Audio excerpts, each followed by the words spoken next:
Hello. Hello, my name's Caitlin. Is this Michael? Hi, Caitlin. Yeah, how you doing? I'm doing really well, thanks. How about you? Really good, thanks. I thought it might be you. You're right on the money, man. Exactly 2 o'clock. I Not a basically, second past or anything. That's impressive. I do my best. I do my best. That's pretty cool. How you doing? How's your day going? It's pretty good. I've been kind of excited and on edge, just looking forward to this chat. So, All is right, this a good on. Me time? too. Yeah, I'm Excellent. looking. I was excited about your call today too. So that's pretty cool. Awesome. I'm glad. Yeah. So you were saying your day. How's your day been? Um, Good, relaxing. I'm enjoying the little bits of sun that we have. I know. Whereabouts are you in Victoria, or whereabouts are you? Right in Oh, I Victoria, love yeah. it. I love it. I used to live in Victoria. It's Oh, awesome really? there. Oh, Yeah, I you went went to to UVic UVic, for did a you? while. Yeah, yeah. Excellent. So it was, yeah, it was great. It was fun. But yeah, I love it down. At Beacon Hill Park and all through there. It's just like so pretty. Oh, yeah. And you Especially on drive days like out. today. I know it's great. It's and like just all those beautiful houses and the landscaping and yeah, it's pretty spectacular. It's like a postcard there for sure. It really is, definitely. I know. Did you grow up there? Nope, I am actually from Seattle. Wow. My family lives there, which is nice because going to UVic, a lot of my Oh, yeah, friends that's had where. family. All right, on. Oh yeah, so a lot of my friends had family in Vancouver, and it would take me Yeah. less time to visit my family in Seattle than it would take them to get to Vancouver. So you must love it there, yeah? You do I on the really island? do. I really do. Yeah. Yeah, it's a big change from Seattle, that's for sure. Although I Oh mean, yeah. it's still got the West Coast vibe, though. I mean, it's Seattle's a beautiful city too. But this definitely has Yeah. the same weather.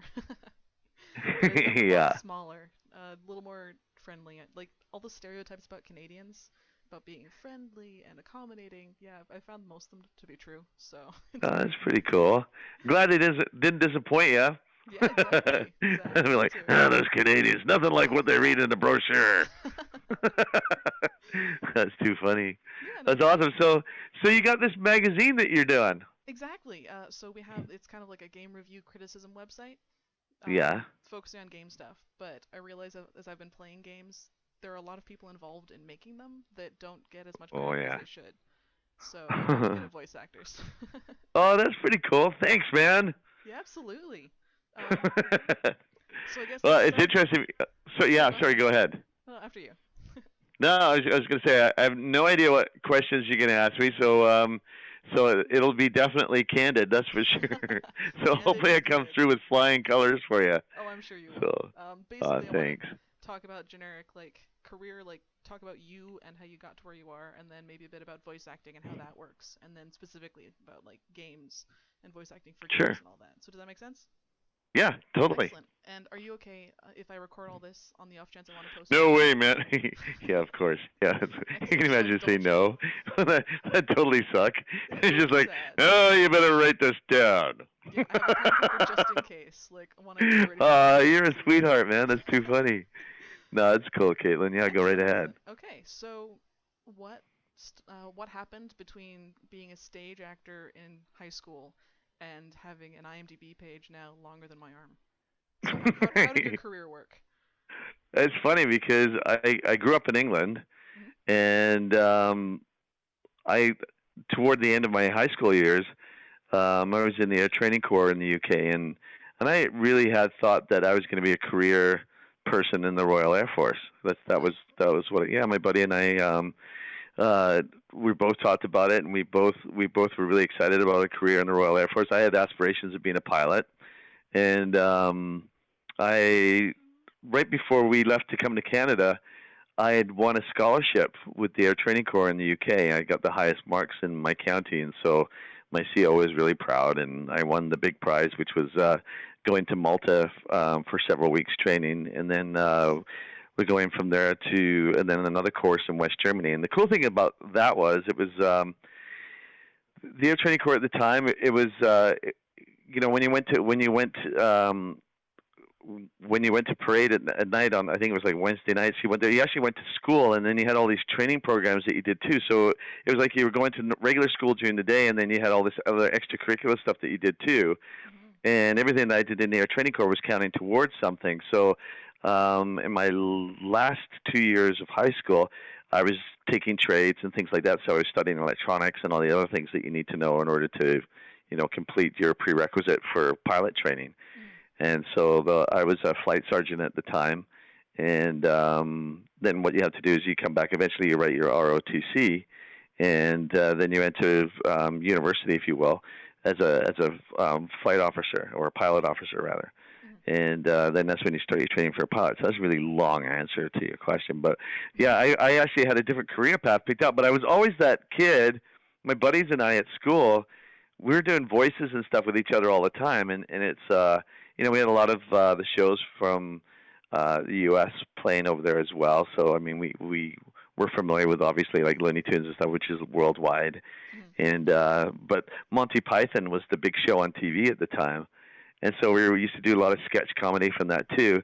So I mean, despite the fact that was an aspiring pilot, I had this other side to me that was definitely artistic. Like my brothers and I used to get together, and I had a cassette recorder, and we used to make up our own comedy shows and do all the voices for them and stuff. And then we were right into comics too, so we used to sit down with the comic book characters and stuff, and then voice all the characters from the comics. But we had no idea that, like, it never occurred to any of us that people did that for a living, and that could actually be a bona fide career. Mhm. And of course, we were growing up in the age when, and it probably is, I think a lot of people face this too, is you know, parents doing their job always trying to veer their kids away from careers like that because it's like you'll be broke, you'll never make any money, you'll be a Right. starving artist, Because and parents so win. yeah, of course. And so, my parents were pretty excited about my career as a pilot, not so excited about, the other side of things, although they loved the fact that we used to put on sketch comedies for them at home and stuff like that. And then one of my other passions was illustrating and drawing and painting and things like that too. And just being creative. I think all artists have like all these other things too. I was love music. I'd take music over a TV any day. I mean, I think like in the early days of starting out, that was the one thing I wouldn't part with was my stereo, my record collection. Mhm. You could take everything else away from me. As long as I had my music, I was okay. But it was all good.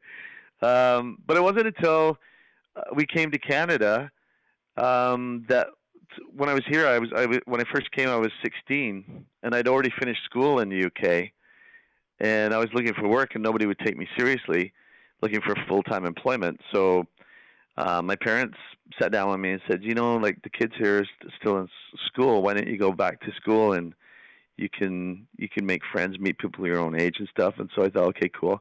And when you know it, there was this. You have these electives here, which like in the UK, they kind of pick your stuff depending on how well you're doing academically. You Mhm. don't have so much freedom to pick and choose like you do here in your senior years at high school, right? Mhm. And so there was theater arts, and I thought that looks pretty cool. I'm gonna take that. And it was like I found my tribe. It was awesome. It was just like there was all these other people that were just as crazy as me, and just I loved the thinking out of the box. The way that people were just being creative and they were sharing their ideas, and I just loved the way it was just so like everybody was kind of coloring outside of the lines, and Mhm. they were cool to talk about stuff like having those long conversations at night about spirituality and all that kind of stuff. And then you meet all these like-minded people, and you immediately just, I don't know, something kind of lights up inside you. It was just, I think it was immediately I was rethinking everything and went, this is awesome. There's more people like this that are passionate about being creative and, throwing their ideas around. Next minute, we're running around with cameras and shooting short films. We're writing stuff, and we're doing plays. And the next minute, I was like painting set deck and Oh, doing all this nice. stuff. And then I was doing the school announcements, which was a blast. And then it was funny because I went from being a pretty kind of, in some ways, kind of inhibited. You know what I mean? Like Mhm. I wasn't a person who went out on my way to draw attention to myself, Mhm. but it was kind of fun when I started doing the school announcements. I became sort of like the English boy that had all these voices, and everybody thought my stuff was hilarious, which was cool. And I just remember the one day when I was standing outside, the school bus went by, and people were pointing to me and go, "It's the English guy that does the PA thing," and they're waving to me through the thing, and I'm going, "This is crazy." It was just one of those kind of where the coin dropped. I went, wow, okay, cool. This is fun, and the the the reaction to me, the way that people received me as that person was really positive, and people were like encouraging me to do more, and so the wheels started turning. And then next minute, I joined a theater company in Brampton because we arrived in Ontario, and we lived in this place called Georgetown, about just a few miles just outside of Brampton and Bramley, and where Mississauga and Toronto and all that. And then I wrote a one-man show, and I toured it around at different places, and that got received really well. And it was like, oh, I'm going to be an actor. Sorry, Mommy and Daddy, but I'm not going to fly planes after all. I'm off to be a performer. And so, yeah, it was kind of crazy. So I fell into it, I guess, in a way, and I loved it. And I just had never been so passionate other than wanting to fly. I loved flying. But the interesting thing about that was I realized that it was such a great choice for me, because I think it's doing what I wanted to do in the Air Force and things. I mean, you never think about it, but there could be times of war and things like that. And I'm so anti-war and all those other things. I'm not saying everybody in the armed forces is for war, because we need that, but I'm just saying that I think it was a right path for me to take. I think it feels really good to be doing what I do for a living, and I every day I love going to work and doing what I do, and so I think it's good. I still love flying, but I think I'd much rather fly recreationally and do it for fun. You know what I mean? Oh yeah. So it worked out well. So when I realized that's what I wanted to do, I started off in theater, and then when I came out west, I pursued that more, and decided I took some part-time courses at UVic, and I studied art history and things like that. And I found out that as a part-time student, I would be able to audition for the Phoenix Theater, even though it was a full-time program. They welcomed me to go in and audition. So I remember they were holding auditions for like 6 productions. I think it was something like that. And I thought, well, I'm just going to audition. So I literally just kind of wandered down the hallway like, you guys auditioning? And I was like, I kind of poked my head in, and I just kind of went door to door auditioning for these plays. And it worked out really well for me. I ended up getting one of the guys that was studying at the time was taking his master's thesis there for directing. And he was doing this play called Molly, this guy called Mitch Beer. And I was really fortunate because I actually had people kind of fighting over who was going to get me on their production. Hi. And I got to pick. So I thought, wow, I'm not crazy. I'll go for the master's thesis project, because that's the one getting all the funding. Because they got a full budget. Yeah, because they got their wardrobe department and everything, and everybody was making everything from scratch.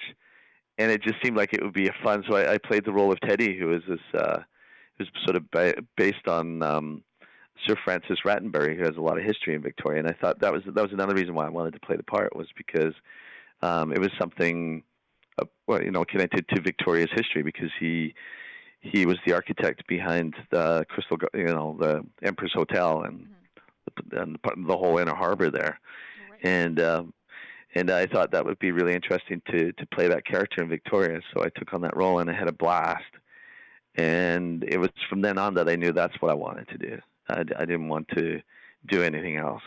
And so even though I had all the other jobs, working construction and doing all those things, it was funny because when I was working construction to make money to support myself as an artist, because doing theater, we'd at the end of every night working on stage, we'd sit back there and we'd go, well, the house has to get this and this, and then we'd see what was left over, and then we actually paid ourselves depending on what the priorities were in everybody's life. So I mean, the person who had no food and couldn't pay their rent that month got the lion's share of the money, because that's the way we worked it. So it was kind of like on a needs basis. That's how we worked out our salaries. That's awesome. So I was fortunate. I had a full-time job as well. So I was okay. But I was like taking off on my lunch hours and doing radio commercials, because I met a guy in my building who was the creative director for CJVI at the time, and I always used to stop and chat with him in the hallway.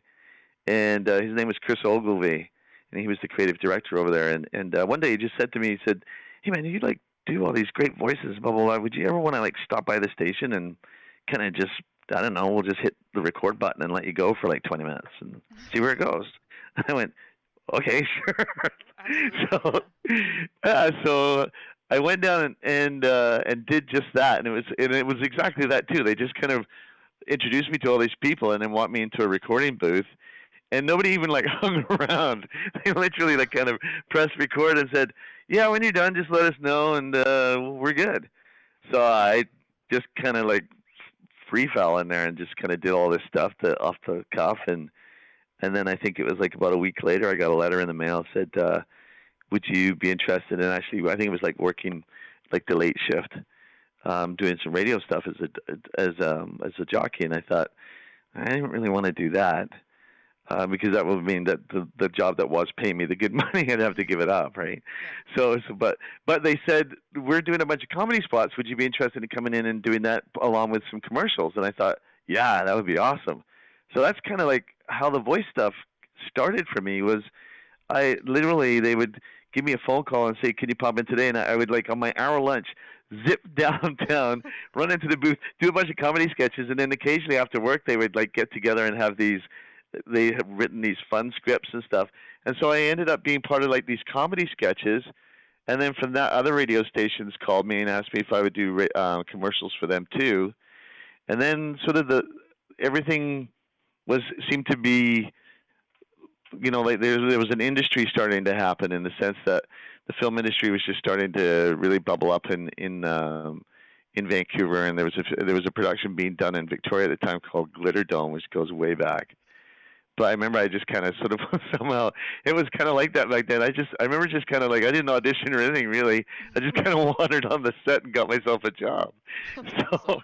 so a little walk on part in the movie, and and then my friends were all saying to me, because I was working for this theater company called Beacon Hill Theater Company, and we used to do an improv soap opera every Friday night, I think it was, downtown. It was a blast, and That's it was so awesome. cool. We were working with Michael Dobson, who's a well-known Canadian writer now, living in Toronto. But he was one of the writers, along with Colin Alcorn and Stephen Wright, and we were doing this comedy improv, and it was really edgy because we would go in and get sort of a loose plot theme of what we were supposed to do that night because we were an improv troupe. Mm. But right before we went on stage, everybody was handed a little envelope, and they would like freeze frame a scene, and then we'd get handed an envelope and then get sent out on stage right away. And the cast already on the stage had no idea what I was going to say when I walked in, and I had no idea what I was going to say before I walked out there until I got my envelope. Oh, that sounds So like it so was a much fun. surprise to all of us. But it worked, and we even had we'd take a break, and there would be we'd do the local news, and that's the genius of Mark Leon Young, not Mike, rather Mark Leon Young. Mm. Um, he'd written this great political satirical stuff, and anyway, we'd have packed houses every Friday that went on, and the lineup for these shows was all the way around the block, Oh and wow. it was insane. And then later on, we went on to do this The Invisible Man, and I think we did like 54 shows of Wow. that. And all during that time, I was still sort of working, doing the part-time stuff at UVic, Mm. and I was just loving it. And my friends had come to see me at Edna Brownstein Theater doing shows there, and then working with the Corner Store Theater Troupe doing shows with them. And they were the ones that kept on saying, "You got to get out of here. You got to get to." They were saying, "Go to LA" and all this stuff. But uh, I ended up going to Vancouver instead, Nice. and I came here and I got an agent, and bit by bit, the TV and film production was getting larger and larger, and then that sort of transitioned me from theater to on camera work. Mm-hmm. And the voiceover industry, when I first got here, was very closed shop. It was tough. Like even theater, I actually came over originally to continue my theater over here, Mm-hmm. but it was very cliquey. It was hard to get in, and Oh. it was funny because I was feeling on top of my game, And I came to Vancouver and I thought, I'm going to set Vancouver on fire, man. And I came over here and they said, oh, that's great that you did a lot of theater in Victoria, but they would only let me do cattle call stuff here. Oh, interesting. And I know. And so I'll admit it, my pride was kind of kicked to the curb. Because I was expecting them to go, oh my God, you're amazing. Yes, please. We're so glad you're here. But instead it was like, we don't know who you are. So you can come in and do like the big cattle calls. And if, as you have to work your way through the ranks and stuff. And I was really excited just to continue working. Oh, And yeah. it seemed like that was kind of a block for me. Mm. And I ended up meeting this agent who was here in Vancouver at the time, called Dot Bristow, and she did receive me with open arms and was excited to have me on her roster. And next minute I was going out for film and television, and that was cool. Mhm. And then eventually shows like X Files, and we had a lot of episodic TV stuff coming through here. We had X Files and Viper and 7 Days and all those kind of like Poltergeist and all those shows going. Mhm. And when all that was coming about, it seemed like I could do no wrong, and I ended up guest starring as the villain on all these shows. So I was Nice. doing a lot of that, and then one day my agent closed up shop, and I ended up signing with Kirk Talent, and Lisa Kirk was here in Vancouver, and one of the people on her roster was Scott McNeil, Mhm. and he was doing a play at the time called Torn Stars, and I went to see him, and they were actually doing it. It was really cool because they were performing at a nightclub instead of like a theater, right? Oh, And interesting. so yeah, it was, and it was about addicts and the recovering addict scene in Los Angeles and stuff. And it was written by a person who had written about their addictions, and it was a really cool piece. And I went anyway. I loved the play so much. I went to go see it. I don't know, countless times, and ended up with Scott, like I said, was with the agency. I ended up bumping into him one day and saying, giving him all the accolades for his amazing performance, and told him how many times I got to see the show. Mhm. And we ended up chatting, and we got to know each other as friends. And then one day he said to me, he said, that sort of same thing as what happened with Chris Ogilvy. He said, you got all these voices stuff, man. Do you do a lot of voice work? And I said, well, I tried, and I did. I tried going around to different places with my cassette tape, which was way too long of my stuff, and kind of got turned. I couldn't get in an audience with anybody. Nobody would let me. It's like, yeah, just leave it here, and I knew nobody was listening to it. So he was giving me some names and trying to help me out, and he was the first person to do so. And then he told me about this gal that was coming up from LA to do a workshop up here called Sue Blue, who was a big director in Los Angeles. Mhm. And he said you should take her course. She's really great. I just met her and she's a nice person and stuff, and I'm pretty sure you guys would get along, and it could be a great intro for you, right? So I took her course, got along with her like a house on fire. And then when I think it was like a month later, maybe not even, she was auditioning for G.I. Joe Extreme here in Vancouver. Mhm. And I went and auditioned for her, and I took chances. I guess that's one of the things I've always and it's when I teach too. I always say, if you got an idea about something and you feel passionate about it, even if it's not in the script, put it in because it's an audition, Mhm. and that's your time. That's to go in and throw your signature onto the spot. Your interpretation of the character, because that's what they're looking for is ideas. Yeah, And exactly. so, yeah, there's a scene that didn't seem complete for me, so I added this little sentence at the end, and apparently they loved it because apparently the little bit that I put in sealed the deal for me because it really showed that I knew who this guy was, and that character was Sergeant Savage in GI Joe. Oh, nice. Yeah. Yeah, so I got cast as Sergeant Savage, and then it just went on from there. It was just always booking your first gig is always a confidence builder whenever you get fortunate enough to do something like that. Mhm. And I was really lucky. And then shortly after that, I ended up lucking out again with Mutant Ninja Turtles Mhm. and the role of Leonardo. I just happened to be I was again with a different agent at this point too, Mhm. and not because the agents weren't any good. It's one of those things where picking an agent, anybody that's in business now as an agent in the industry is really good at what they do. But I always say to everybody, it's just a personal thing. It's like how you fit. Does the person who represents you get you? Mhm. And that's really important.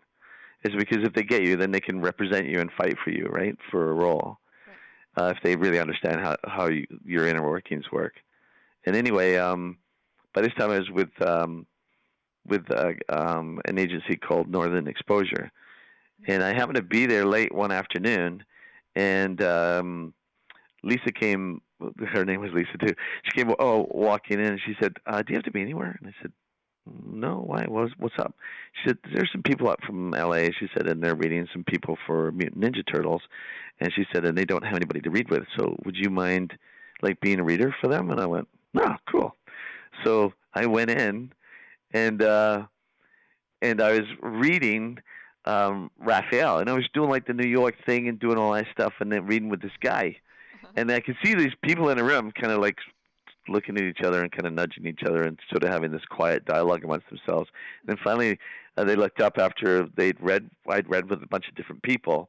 He said one of them looked up and said, "Michael, would you mind swapping scripts with whoever the person was in the room?" And I could see the look in their faces, like, "What the hell's going on? He's just a reader." So they said, "Could you just read Leonardo?" And they swapped. The other guy was Raphael. And so I read it, and then they go, "And that's great. Thanks so much. That's awesome." And then I left the room. And then I was just about to leave, and my agent goes, "Michael," I said, "Yeah." She goes, "Could you please just hang around for a sec?" And I was like, "Sure." So then she comes running over, really excited. She goes, "They really like you for the role of Leonardo." I went, "What?" She goes, "Don't say anything. The other actors are still here." She goes, Oh "They man. were really liking what you were doing with Leonardo, so they want you to hang around." So I'm like, "Okay." So I'm sort of hidden in the back room now, and and, uh, and then those people leave their audition, and then next minute I'm brought back into the room, and they said, "We really loved your Leonardo." And then when you know it, I think it was like a few days later, it was official. I had booked the voice of Leonardo on the Ninja Turtles, and it was a complete fluke, complete accident. And so, and then as fate would have it, later on, I actually got to be in the episodes too, and ended up playing Lavender Mick, one of the Monkey Gang, in the episodes too. Oh nice. So so it was fun. So it just kind of incrementally, as auditions came in, I was booking more stuff, and then I was fortunate enough to GI Joe came back in another incarnation as the movies, and they were interested in me auditioning for Cobra Commander, which was kind of cool. Absolutely. So it was right, yeah. So I auditioned for that, and I was cast as Cobra Commander. And then what was really wild, because Chris Latta, who sadly passed away way too early, and who was playing Starscream and Cobra Commander way back when, Mhm. who they did in the original G1 series of Transformers. Um, he, I ended up going into audition for Transformers, and I made the choice not to, because Armada is like 100 million years before G1. That's Mhm. the storyline. So in my mind, it was like, wow, I didn't really want to try and do a Chris Latta impersonation because I just thought that should be his. That should stand alone as his era. That was my feeling. And so it's funny because a lot of fans didn't really understand what I was doing, but I just felt that um, it, it needed to be a Starscream from a different time. Let's obviously still have similar voice print. But Mhm. anyway, I approached it a little bit differently, and it was only till much later on people understood kind of what I was doing with it and accepted it. But it was a real honor to to share those two characters as the same as Chris Latta did way back when. That I ended up being Cobra Commander and Starscream as well. But it was funny because I remember I was doing a convention one time, and I happened to walk on the elevator, and I was one of the guest people there. And this dude walks in the elevator, and he's got a Cobra Commander shirt on. So I go, "Oh, I really like your shirt." Like this. So, and he just kind of looks at me and just kind of like goes, "Nice try. walks off. And he must have thought I was a nut because Oh I man. just I cracked up laughing when he did it because it was awesome. I got totally dissed, for, and so that was my story for the rest of the con. Was like I totally got dissed, and it was awesome for my Cobra Commander. It was the best ever. So I Oh told the man. story at one of the panels, and everybody cracked up. But Mhm. it was just so funny. So everybody was saying, "Well, what if the guy's here at the panel now and he sees that you are the voice of Cobra Commander?" I went, "It's all good. I just thought it was hilarious. It was the best response ever. Nice try." So that was Wow. pretty cool. That's awesome. Yeah. So then I think the first video games that I started going out for were at EA, Mhm. and they were awesome. It seemed like I after a while of going there, it was sort of became sort of one of my home away from homes, and I love video games, and I love the challenge of them because it's kind of back in those earlier days when you had to be so succinct with the delivery because of the way that the algorithms worked, and you know, because you're doing a game like Need for Speed or something like that, you've got all the different colors of the cars, you got all the different makes of the cars, all the different speeds that the cars are traveling, and then all the different locations that the cars are spotted at. Mhm. And so you had to deliver the lines in a way that through algorithms the software could pick and choose pieces and sew them together to make it one coherent sentence. That sounds really So you cool. had to, yeah. But it was kind of, I think that was the the technical side of me because I am I'm a gearhead that way, Mhm. and I think that was kind of fun because it ended up sort of being a combination of artistry and being really technically proficient too, Mhm. and I really enjoyed the challenge of it. It was like hugely taxing. I think if I was a computer, that little gauge that shows, the thing comes up and says the CPU usage is like way Exactly. up there. I think mine would have been redlining the whole time I was in there doing it. But it was like, but it was a blast. And the cool thing was, the guys that were in there really appreciated the amount of focus in a session. Because I Mhm. mean, we go in there and there'd be literally thousands of lines of dialogue, and so you'd be in there over a period of days, laying all that stuff down. Mhm. But you just had to be on it every time. You had to deliver it like succinctly and just like same energy every time, so that when you finished it, they could, piece whatever they needed to on the end of it to make it work in the game. And Mhm. that was pretty cool. But they were the first ones, so it wasn't so much like it is now, which is great. Is like we get scenes, and before sort of the intermediate between, like the transitional point between those types of games into where we are now. Remember, they used to do just the cinematics, Mhm. and if you get the glorious cinematic, and then you go back to the really pixelated stuff, Exactly. and with the textbook replies for everybody, and you get like 3 or 4 pieces of dialogue for anybody that you walked up to, which is like, what do you want? Could you leave me alone? I'm busy. And then it would loop them somewhere. And then it'll loop around again. Yeah, you wouldn't get any more than that. Mhm. Yeah, it was pretty cool. But but I love where it's going now, and I think and we can talk about that more later because I've just been sort of rambling here. But That's that's fine. kind of that's kind of sort of how it's become a combination of everything. It's like I realized that as a performer, and I always used to say that when I taught classes, was like, as an actor, you're an artist, and it doesn't matter. Like, and I think whether you're a musician or you're a voice actor or you do theater or whatever you do, um, it's just a natural extension of being creative. And Mhm. I mean, there's artistry in so many other things. I mean, even you look at in sciences, there's a lot of artistry there too because people are being very creative.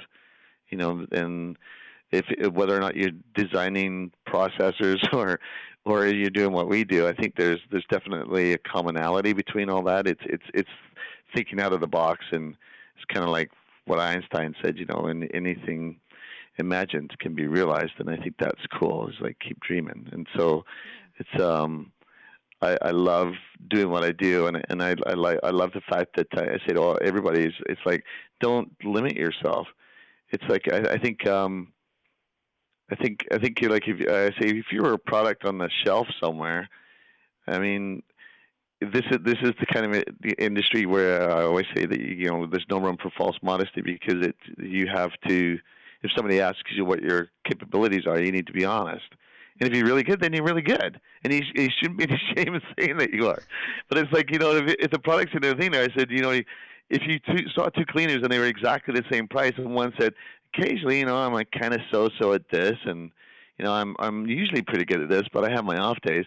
But the other one's going, I do this, this, this. Which one are you going to buy? You're Well, going to go for the one. obviously, yeah. Yeah. So it's kind of like so celebrate that. Like I don't that doesn't mean that you go around being a jerk about it.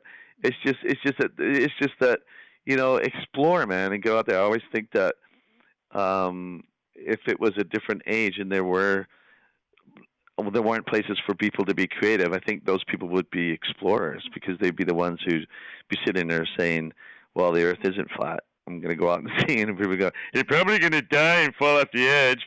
I'd be like, well, I'll have a good time doing it. I really don't care. I want to know. Again, hack just sitting around here guessing all day. I want to know, man. I want to feel what it is to be out there and living, I love it when I meet people that have that same kind of drive and that same enthusiasm for life because I think that's pretty exciting. Yeah. Well, sounds like you're in the right industry for that, hey? Yeah, and that's funny because some people, it's funny, you talk to them and they said, so you have absolutely no idea what you're doing the next day. I went, most of the time, nope, I don't. And you're okay with that? It's like, yep.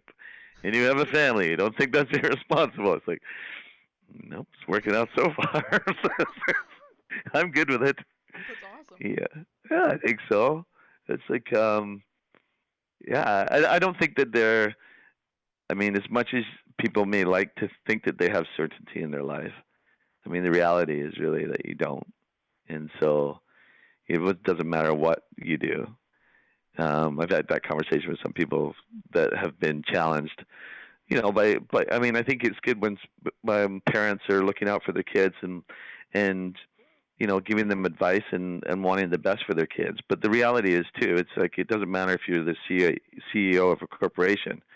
Somebody could make a decision somewhere along the lines and just say, you know what, we can get 20 people to do your job for way less, like a third of what we're paying you to do,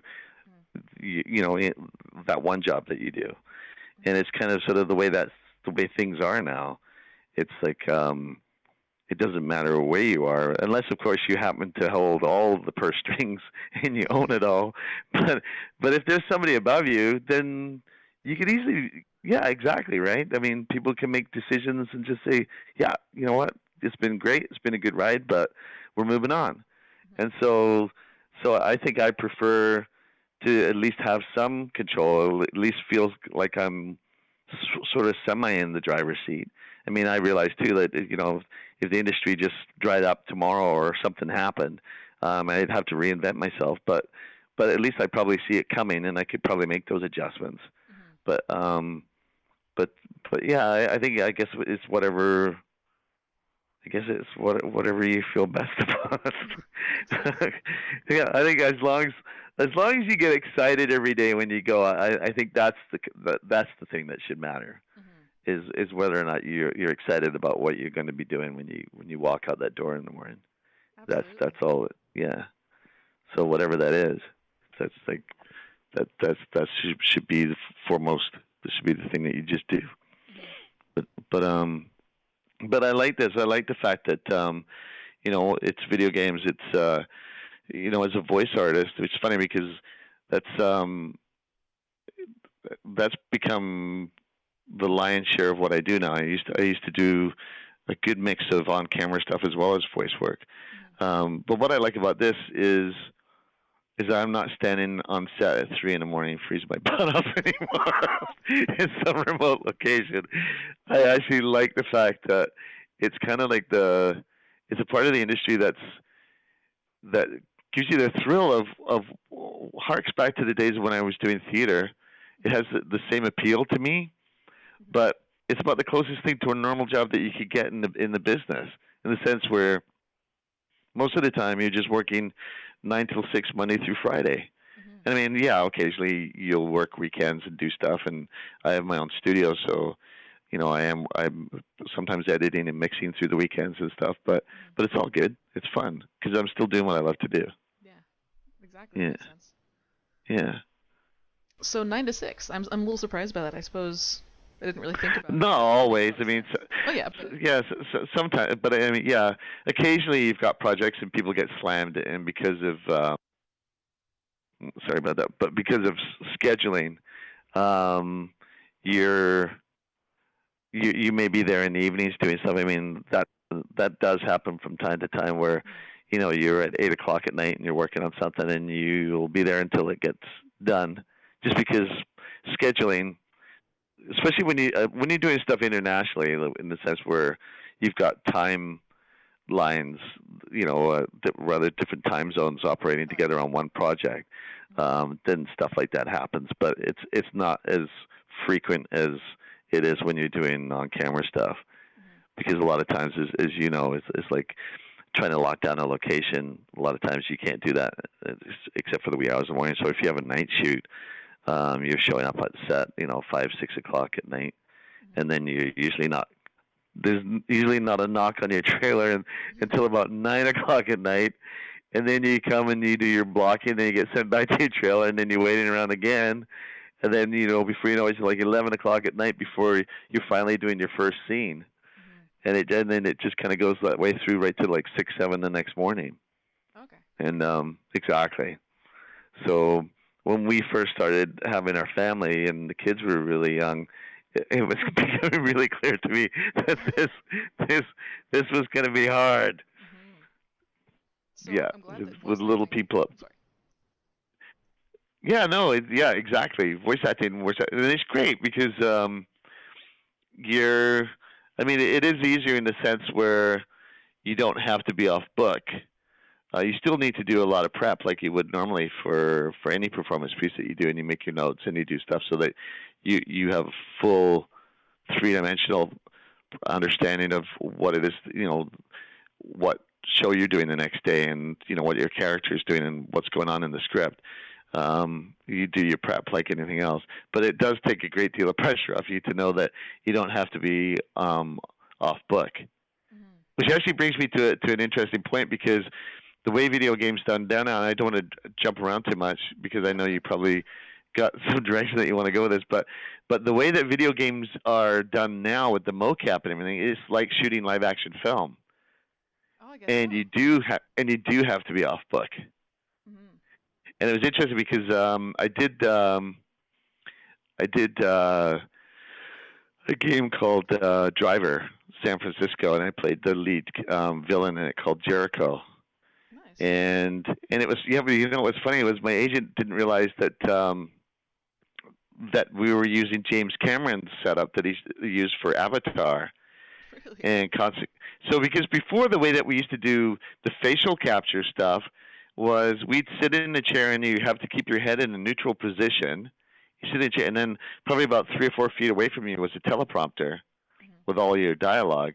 So you would start from a neutral position. So the director would say, "Okay, in action," and you'd have to hold a neutral position for 3 seconds, so that the infrared cameras could get a lock Mhm. and on what neutral position was. Mhm. And then as you moved, because you had all these little beads on your face, Right. so those are all the points of reference that the infrared cameras are picking up. Mhm. And so then you would do your scene with all your facial expressions and stuff, and then you would stop, slowly go back to your neutral position, hold for like 1, 2, 3, and then cut. And that's the way you had to do each piece. And so they would marry the head up with the body later on. But the thing with the cool thing with James Cameron's gear is you wear the headgear and the mocap suit and everything's done at the same time. So you've got usually on the mocap stage you got about 36 cameras, infrared cameras, um, picking up all the various lines of angles of reference, right? Mhm.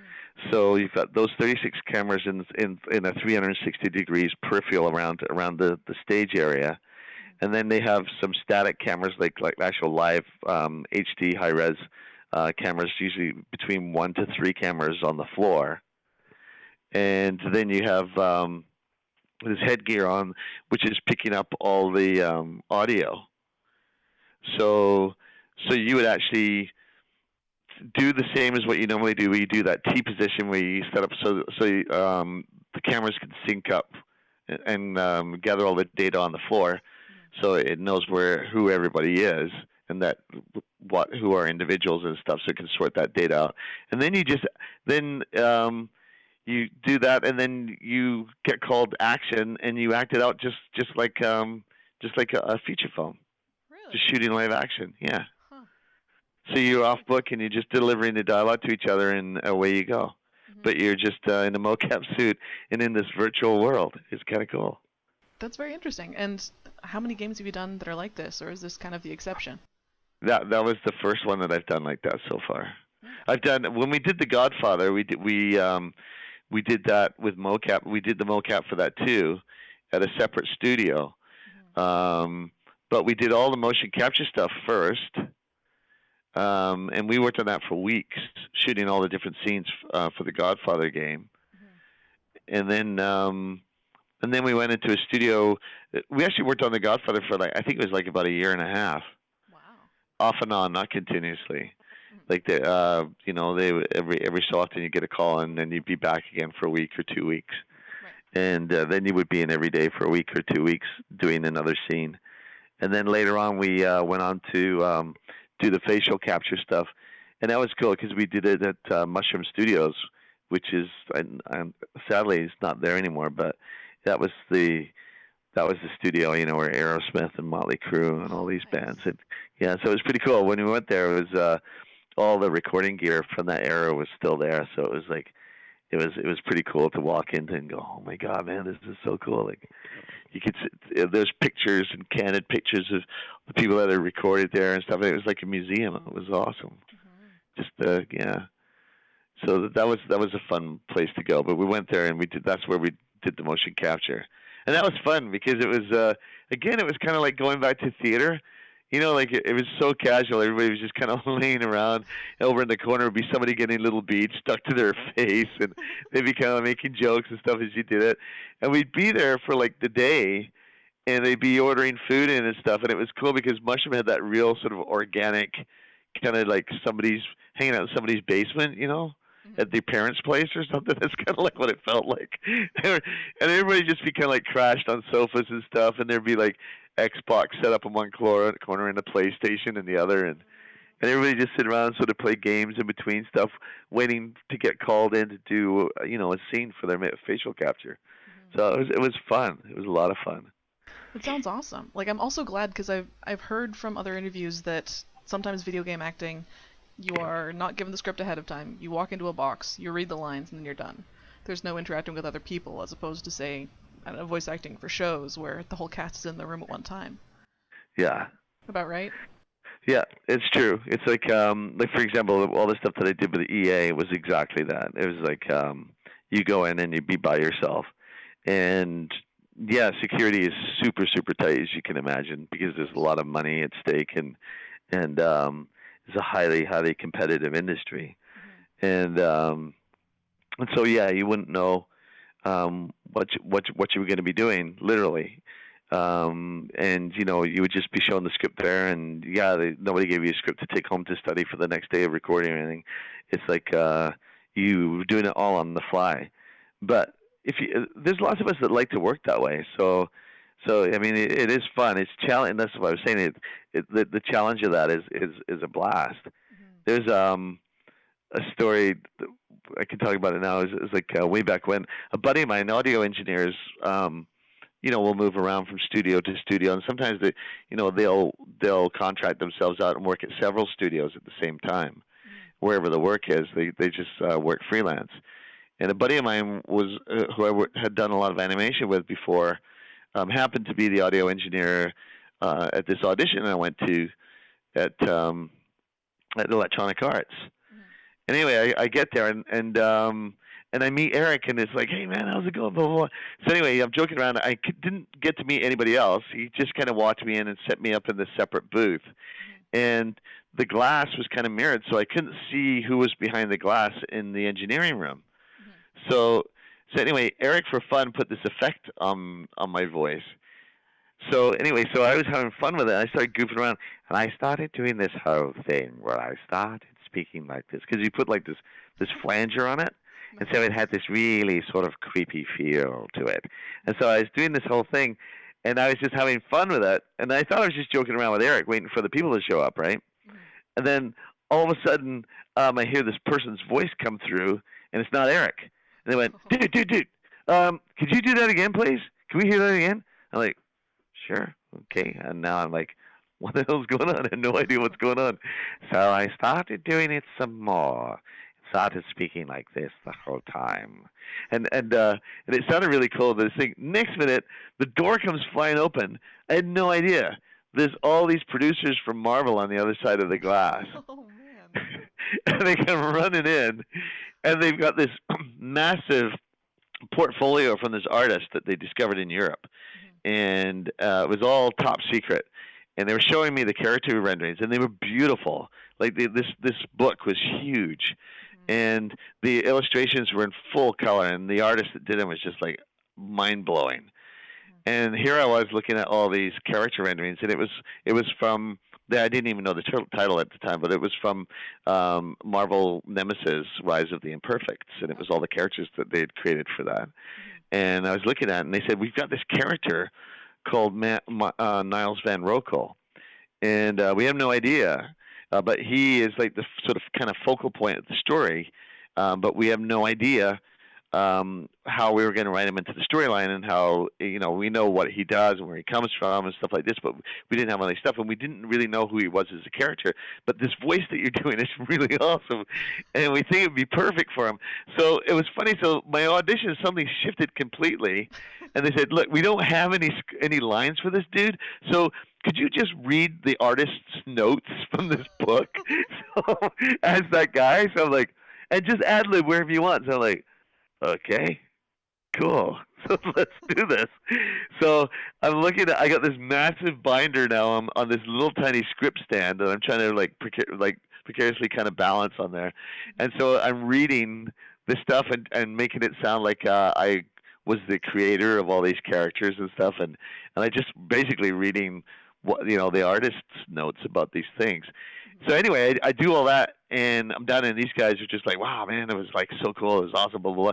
And then I ended up auditioning for the characters I was supposed to read for, which I did later.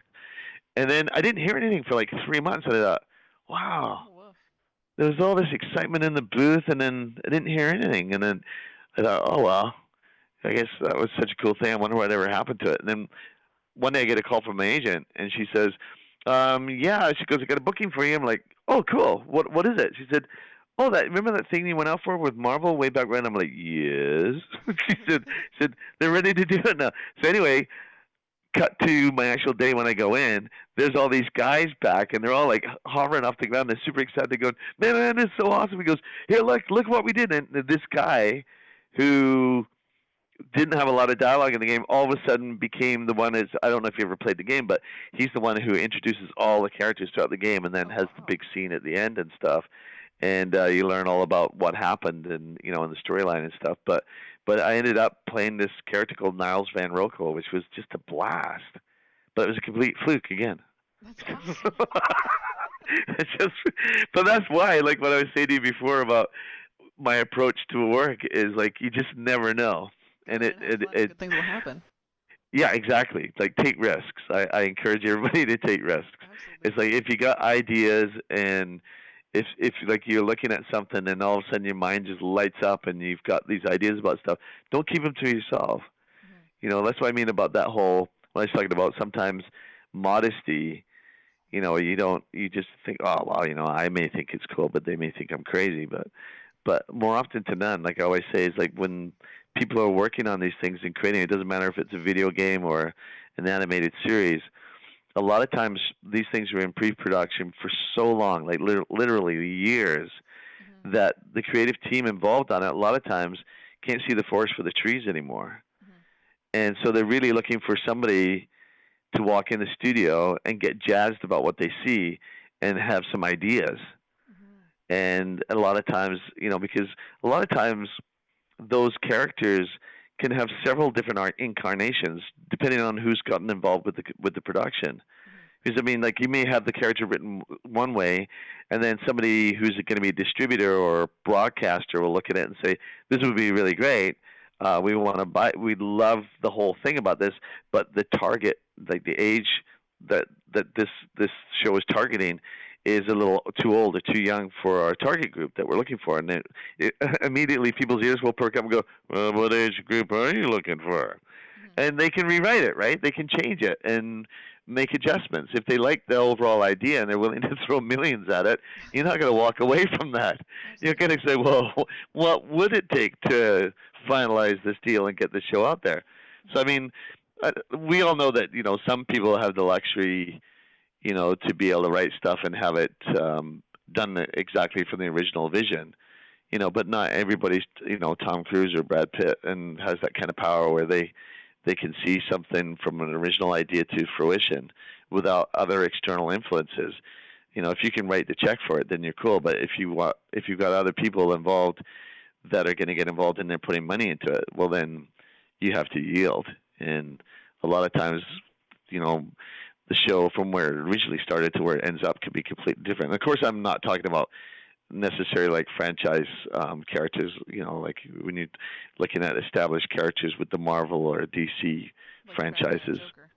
Yeah, exactly. I mean, those there's a whole like literally carved in stone um, biography for each one of those characters that you have Mhm. to, and it's in the way that then those characters are already established, so you have to honor that, and that's kind of fun to see how that'll go.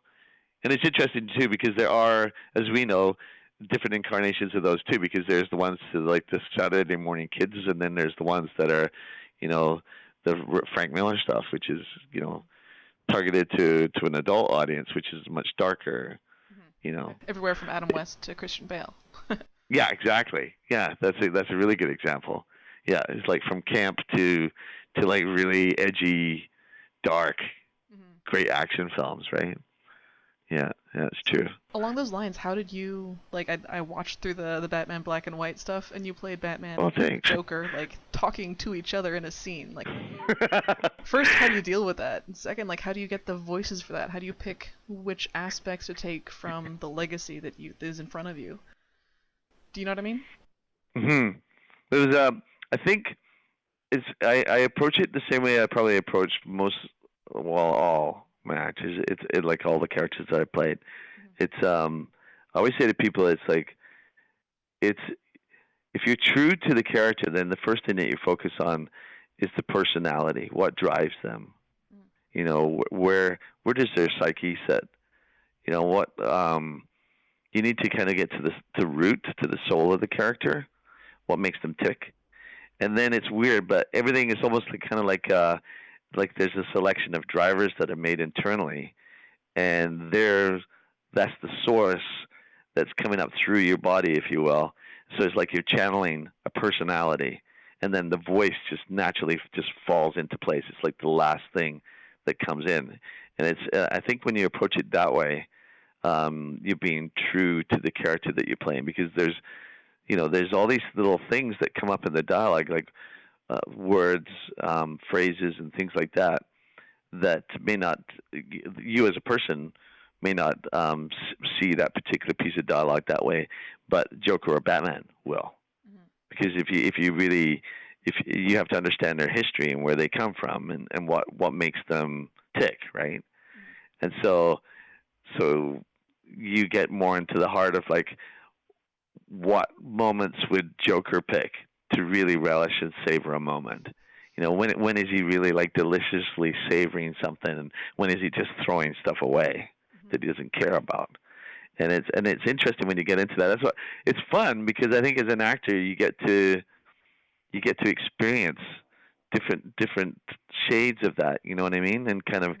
get into their heads as to who they are, and that must what makes it funny because when you're behind the microphone, if you watch a voice actor, it's like all the gestures, the facial expressions, where the energy sits for that character is all there behind the microphone.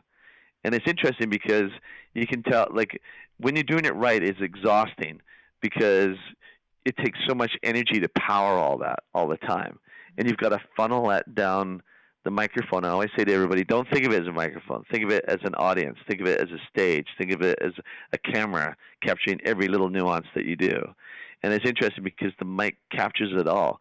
And it's like, you know, it's a great stage performance. It's like, it's really, you know, there's times when you're on stage and you feel like you own the stage, and you can feel like you can feel everybody in the audience, and you know that they're all just moving right with you. And so it's that enormous amount of energy, you know, that you're exuding the whole time to reach everybody that's out there. And I think I always say, it's like, if you're feeling that when you do it, then you're doing it right. You should be exhausted when you're done.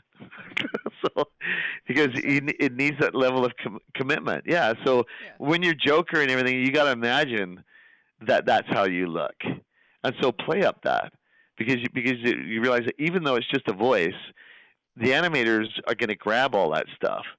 So if there's a great moment where Joker turns and just looks to the screen, it's amazing. But you can put that in your vocal performance, so that the animators have all that cool stuff to do. I know with Batman Black and White, it was different in that respect because we're working with stuff that had already been illustrated, and that was cool because before I went into the studio to record any of that stuff, I literally looked at all the dialogue. I looked at it as just a script without the illustration, and then I looked at the actual comic itself, and panel for panel went all the way through and really absorbed it, so I could really have those images to play off when I was doing the dialogue. So for me, in a way, it was kind of like having looked at all the panels, it was like rehearsing a play. And you know, once you've got the blocking down and you understand the scenes and why you're there and what's going on around you, then it was an easy transition to get behind the mic and be able to just get into the character and just do it. And it was, I think, you asked the question about how is it easy to swap between Joker and Batman. It was, yeah, it was because rather than when we did that one, I mean, sometimes when we do animation, we just automatically just do a shift. We take a moment and then we do the other character and then we stop. And then sometimes the director may say, rather than doing that, they would prefer us to do one pass as the one character and then do the other pass as the other character. And that's the way we did Batman Black and White. Was I recorded each one of the characters individually, and then they just married it together. That makes sense. Yeah. But was that a really long, convoluted answer to your question? No, that's exactly what I was looking for. It's perfect. Was it? Okay, cool. Yeah, it is exactly that. It's fun. Huh? Sorry, go ahead. Oh, no, it's fine. So it sounds kind of like for every character you approach to voice, you kind of create them from scratch. Is that about right? Like, based on what you know of them and how they think and how they act, you make the voice from scratch, kind of, and then maybe take the previous versions, or. You mean, are you talking particularly about Batman, or? Well, the way you described it was, for each character, you got to think about their motivations and how they would relish each word, or which words they would throw away. Yeah. It sounds like you are creating your own internal idea of a character before even considering other representations of that character. Is that about right? Yeah, you need to sort of inhabit the soul of that character. So then once you've inhabited the soul, did you listen to, say, Mark Hamill's Joker? I see. Yeah, I mean, to be honest, I'm a huge Batman fan anyway. So I mean, for me, it was interesting how that came about. I was fortunate enough to meet up with Brooke. Why is that? Brooke Burgess? Sorry. And they were doing a series called Broken Saints way back when, and it was a motion comic, and that was my first foray into motion comics and really sort of understanding what they were about. And I played this character called Oran, and it was interesting because he was an Iraqi mercenary, And the story, but actually, if you're ever interested, if you like, if you want, I've got Brooke gave me a bunch of copies. I was fortunate enough to have a bunch of studio copies here. And if you're interested in seeing it, I'll give me your address and I'll fire it over to you. I'll It's have like to about check that out. 7 DVDs. It's pretty cool. And but to play Oran, it was great because this, Brooke was very passionate about this project, and Andrew West had done the illustrations, and uh, Kirby had Ian Kirby had done the was one of the producers on it too. And anyway, they all worked together and they created this thing called Broken Saints. And in the studio, I get them to lower the lights right down so I could feel just that feeling of darkness and being alienated, and I got right into it. It was fun, Mm. and it because again it sort of harked back to the theater days, right? Mm. And Brooke was so passionate about it, like he'd wait for me to like just inhabit the character and then just do it. And we had the images coming up on the screen as I was voicing it because we had to get that was an interesting one to do because we had to get the timing right as the dialogue was coming up on the screen with the characters. We had to hit the cues and sort of embrace the energy of what was happening in the motion comic. Mm. And there's a really original music score that was put to it too, which was really cool. But anyway, what happened was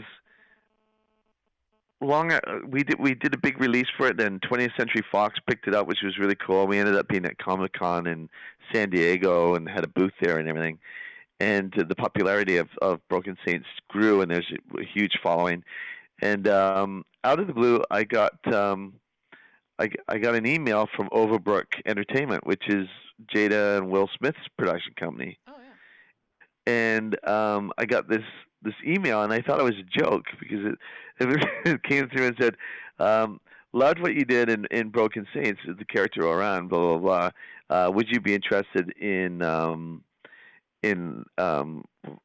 playing Will Smith's character in the animated yeah, in I Am Legend, in the Awesome. motion comic that they did called Isolation. Mm. And so there was this character called John Edward Lord, and she said she really liked my work on that. And apparently they'd been auditioning in L.A. and hadn't found what they were looking for yet. Mm. And apparently it was a conversation that my name came up during one of the conversations. It was like, "What about that guy that you really liked?" And apparently she had Jada had watched Broken Saints and loved Oh it and wow. was a big fan of it, and she liked what I did for Oran. Anyway, that's how that ended up coming to me. And originally I thought it was a joke, and later I discovered it was real, and that was through Brooke. Um, they contacted him, and he gave them my contact information. And anyway, I ended up auditioning for it. And the cool thing was, I got an email back saying, "Michael Dobson, you can do no wrong," which was really cool. And so I got cast. And so I worked with that through Brooke and everybody, and I worked on that. And then from that, they were doing Hellboy 2, and they needed somebody to do a John Hurt impersonation. So I did that for Hellboy 2 for the Golden Army. Mm. And then after that, Warner Premiere started doing motion comics to black and white, and I got um, the sequence post here in Vancouver, who's Ian Kirby and Andrew West, the guys that I worked with originally on Broken Saints.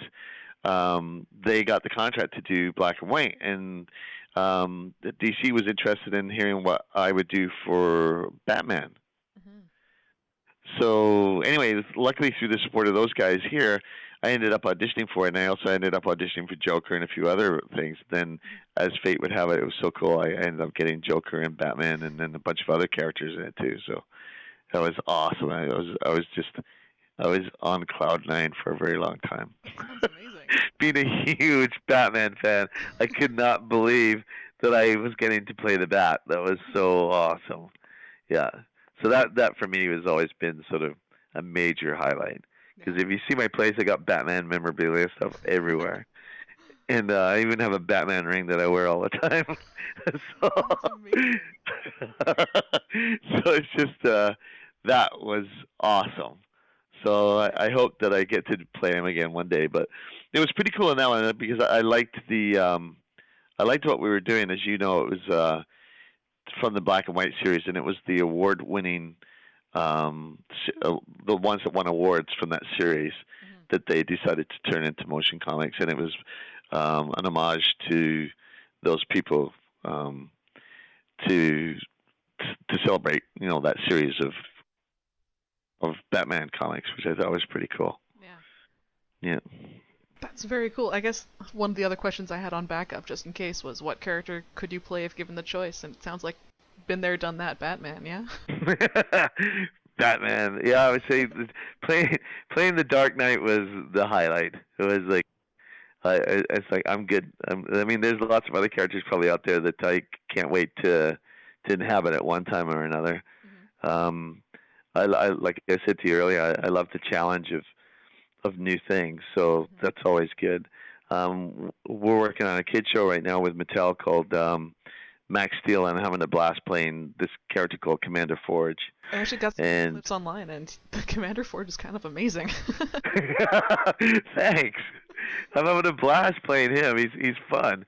And then in season 2, I've got a surprise coming for everybody because there's a bunch of new characters coming up in season 2, and I get to explore some new characters in the show, which they've been kind of alluding to Mm-hmm. in season 1. And I think if I remember correctly, I think I show up at the very end of season 1, but I'm not sure. And I can't say anything because I'm all NDA'd, Of so I course. don't want to say anything and then accidentally then have somebody go, "No, you're not supposed to talk about that yet." It's like, That's oh, fair, okay. that's fair. But there is some cool stuff coming up though. That's I'm excited about that. So, is that basically what you're working on right now? A lot of Max Steel stuff? Mhm. Are you multitasking with any other projects, or that's all your time? No, there's some other games that I'm working on, but unfortunately I can't talk about them. But it was yeah. But there's one I can talk about that I just did, and it just came out September 10th. It finally got released. Nice. But here's another character that I had a blast playing. Was I got cast as the Hulk Oh, in nice. in Marvel's doing a series of motion comics, and the first one that we did was Wolverine Origin, Mm-hmm. and I played a bunch of different characters in that one. Mm-hmm. But the one I'm really excited about is this one called Ultimate Wolverine versus Hulk. Yeah, that was a blast. Playing Yeah. the big green guy was fun. So I assume you made like big angry faces into the mic all the time. Yeah, it was a lot of fun. That was pretty interesting, and it was interesting because he was in the, the way that he's written in this. Hulk has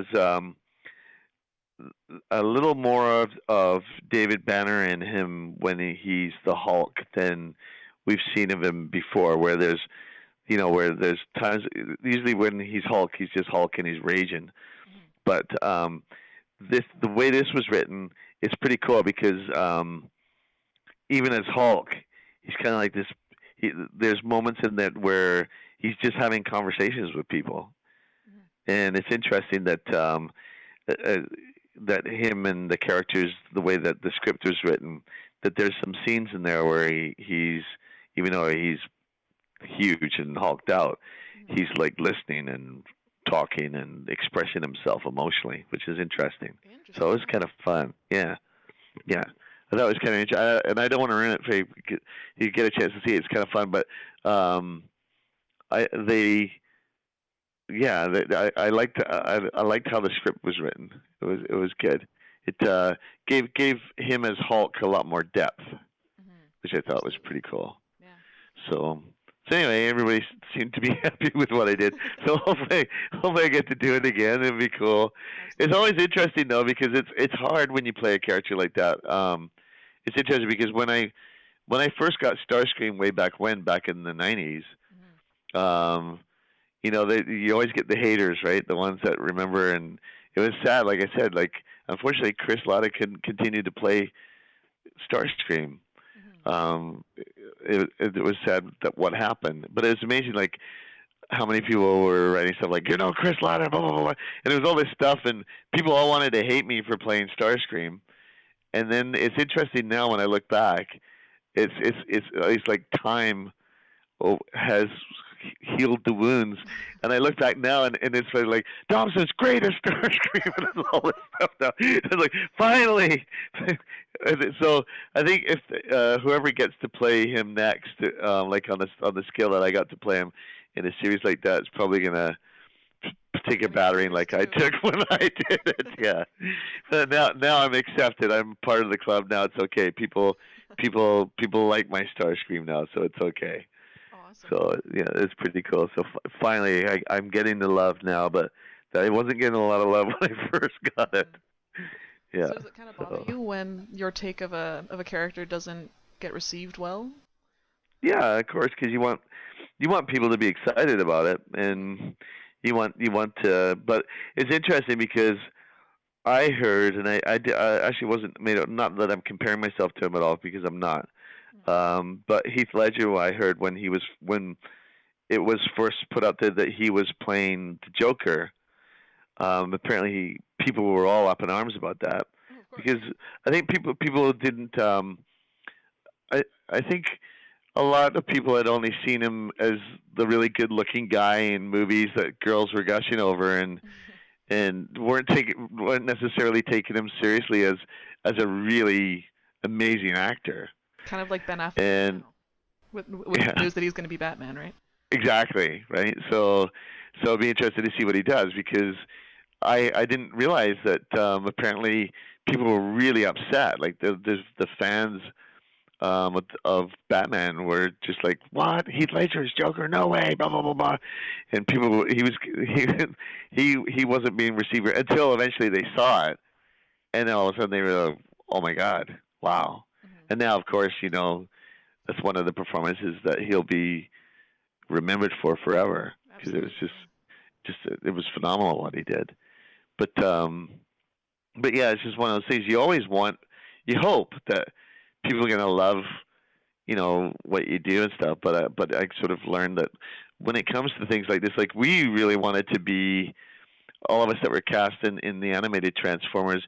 We really wanted to be in the movies, and it was Michael Bay just put out I guess because all our agents were pestering them when they were trying to make the movie. It's like, what about it? These guys have been playing the characters for years, blah, blah, blah, blah.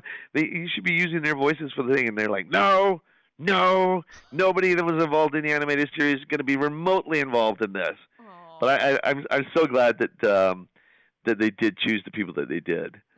They did a good job. Yeah, because I mean it's great. I would have loved to have done the voice of Starscream though, because I will admit that the first line that I heard Starscream say in the movie when I was like, "I'll get you, boy," I was like, seems to me like they didn't even try to sound like Starscream. Nice competitive spirit. No, I don't mean that as a diss, but it was like I don't think that there was anybody who went, that kind of sounds like Starscream, because it didn't sound anything like Starscream. Not from what we'd heard from him before, but sort of that raspy, sinister, sort of higher pitched voice, right? That I don't know how we went from that to "I'll get you, boy." It was like I don't know. I guess maybe Starscream had a rough night of Jack Daniels. These things happen to the rest of us. It could happen. It could happen to a Decepticon. Why not? They could have drunken brawls in Texas. Why not? Transformers would take out Texas. Exactly. Too funny. But yeah, it would have been cool if we'd gotten the chance to do something on the film. It would have been great, but no, it didn't work out that way. Fair enough. So. But it's interesting now, like the video gaming industry now is I don't know if I should go into it because I know you probably have more questions, but it's interesting to see now that with the technology that's coming out and how gaming is moving more, like particularly with the big games. Like I'm not talking about like the boutique games, which have become really like mobile games, or it's a different industry again, and there's a lot of a lot of sort of shuffling around regarding like the infrastructure and the architecture, like the model of the gaming industry now is changing so much. Mhm. Um, because of the larger games, the established ones will keep going on, but everybody's saying, that gaming on that scale is a lot of money. It's a huge investment, and when you got things like Angry Birds, which didn't cost a lot to create, but is making the kind of money that it's making in merchandising and just the games alone, it's just like, Mhm. people, when the industry looks at stuff like that, they're kind of like, yeah. So you can see, how much does it cost to produce one of those games versus, something like Far Cry or, any of those, or, Halo or any of those big franchises, right? Mhm. It's like, obviously that's a huge time commitment and a lot of money. Mhm. But the interesting thing is that I think with online, I think I don't know how you feel about it, but it looks to me that's the console is just going to be the interface, and like the age of discs. What the only thing I could see probably discs still being around for is just the fact that tactically, like it's nice to have something tactile like a case and a thing Mhm. to actually pay and buy it that way. But a lot of people are being a lot more relaxed and happy to pay money and just download offline, Mhm. online rather.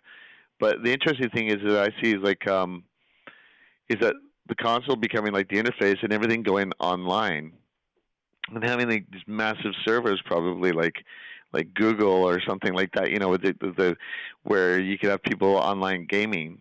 But if you have that kind of computing power at your disposal, then you could write games with massive environments and Mhm. huge amount of artificial intelligence built into the game, so that you're no longer with those four kind of responses when you go up to a character, but you could actually have almost like a real life experience where you can meet a character and actually have a conversation. Mhm. Yeah. And the type of software that they're developing now is becoming a lot more complex. And with artificial intelligence being the way that it is that you could start randomly selecting people to talk to, and that the choices that you're making could be used, like that data, your choices be used to determine the outcome of the next hour or the next few minutes of the game, and like how everything, so that basically not one person would play the same game. Like everybody's experience of the game would be completely different, Mhm. because I think in the beginning, like you go to EA and um, right on the floor, there's a big placard that says the future of entertainment. And the future of entertainment, I think, from a gaming perspective, has always been an immersive experience where Mhm. it's not like going to watch a movie. It's like where you are in it Mhm. and you're determining the outcome of the story. And I think as technology becomes, you know, the, going where it is, that if switches to online, then you're not regulated to just trying to fit all that data onto a disk anymore. Now you can create these huge environments. You can create these characters with all this dialogue. But the interesting thing is, where I kind of got a little off topic there. What I'm coming back to is like the role of the voice actor. You can imagine now that if the gaming moves in that direction, that the role of the voice actor would become a lot more integral than it ever has been, because Mhm. rather than just going into the studio and just voicing a game, and even if you work on it on and off for like a year and a half, you can see that if the if gaming went to the area where instead of releasing the game in its entirety on a disc, you release chapters month after month, and it Mhm. just keeps going, just kind of like Japan anime, where you just, as long as you got fans, Japan anime, they just get, those storylines, they just keep writing until the fans get tired of the story, and then it's over when it's over. Mhm. But if you've got something that's really successful, as a voice actor, it would be like working on a TV series Mhm. where you're literally going into the booth every month and voicing the new stuff for the upcoming release and chapter of that game. That's really interesting. Like, it makes a lot of sense. Hmm. That's kind of, I mean, nobody's actually sat there at any gaming company and told me this is what's happening. But from my experience working in the gaming industry and seeing where it's going and knowing what kind of technology is out there now, it's one of those things where I just kind of think that I don't think anybody's addressed it yet. But I think because right now it's one of those things always where technology, everybody's got their head in the technology, what the console is going to be like, what it's going to be capable of doing, what the resolution of the picture is going to be, and all that stuff, and like like the quality of the actual gaming experience, right? but but it's becoming more organic than just the technological aspect of it. I think there's going to be more integration of like and one the organic component, of course, being the people, the voices, the characters that are in the game. That if you're going to have that kind of technology at your disposal, then that would be a natural progression. Instead of releasing in a one big game and putting it out there, why not release it in chapters? Then people will pay like what, $6 or $7 for a chapter, and you download it, and depending on your expertise as a gamer, depends how fast you'll devour that chapter. But the thing is, you could just keep delivering and just having and keep building, kind of like the way that World of Warcraft, that environment has become huge. Because they keep tacking on expansions that you buy and then Yeah, you have to play for the next while until the next one comes out. exactly right. So you could do the same with online gaming. That opens that up completely, but you'd have like your core central characters, your leads, but then there'd be all these other characters and stuff. But you can see like the role of the voice actor becoming a lot more integral because um, we're at a phase now with the technology where we can have several different responses so that it becomes more lifelike. The gaming experience becomes more lifelike. So that it's you're not just stuck with those four random like, hey, leave me alone. Didn't I just talk to you? Go away. You're bothering me. Because I know that you can already see in games where that's changing. But I think with online gaming that I'd be really surprised if somewhere plans aren't being drafted to create like massive servers to be able to do online gaming that way. Be a massive investment for sure, but I think that people are pretty, with things like Steam, for example. I mean, how many people have Steam accounts now? So many, innumerable almost. Right? Yeah, and it's like it's people used to be a little gun shy of doing it that way, but then you don't have to worry about discs getting corrupted and stuff like that. I mean, you just stream, and the only thing that limits you at the moment is just bandwidth. What you're able to stream, the amount of data that you can stream through your router and through your cable provider. But I mean, all that is changing, incrementally too. So I mean, I think that the infrastructure is certainly sort of moving itself into place to make all that a reality. It'd be interesting to see. But I just think that what's interesting is that the role of the voice actor. It's one of those things where I don't think anybody in the gaming industry is really given it a great deal of thought yet. But I think it'd be one of those things where they create all that technology and go, oh crap, I guess we're going to need some people to put some voices in these characters that we created. So I think that it could be really interesting from a voice actor's perspective that there could be that this market will just suddenly bust open. I'm hoping anyway. And it'll be another an industry that'll have huge demand for actors to go in and bring these characters to life. Makes a lot of sense. So, yeah, it'd be cool. It'd be fun. So I think that that potentially somewhere down the road we could all be just working like an actor works on a series where we're literally, you get cast in the show and you could be working on that show for years. Hopefully. Yeah, hopefully. That would be awesome. I know. But so there's my positive thought towards everything. It's like, so if anybody's listening and you actually have billions of dollars and you want to build these massive servers, no so that people can. I'm sure there are a dozen, like not in this area even. Don't worry I know that there's technology out there because the film, like the theaters, are using. There's a technology now that rather than shipping, film to studios, Mhm. that the biggest problem was originally was protecting the material with encryption coding. Mhm. But as we know, there's lots of people making huge amounts of money creating encryption codes and stuff to protect and copyright material. Mhm. But for people that have the capability of streaming data wirelessly, and that's been something that's been happening in the movie theaters, is that rather than actually having to handle even digital copies of stuff and everything, that nobody will actually have to handle anything. That all the theaters and everything will just stream data, and that's how they'll get their movies. It's Yeah. just they'll just stream it. And so I would imagine that you could just download it to hard drives in the theater and then just play it, and then they'll probably build encryption codes into it so that it's like they have on some other things, where you do downloads, and then Mhm. it's only good for a period of time, and then it corrupts itself, so you Mhm. can't use it anymore.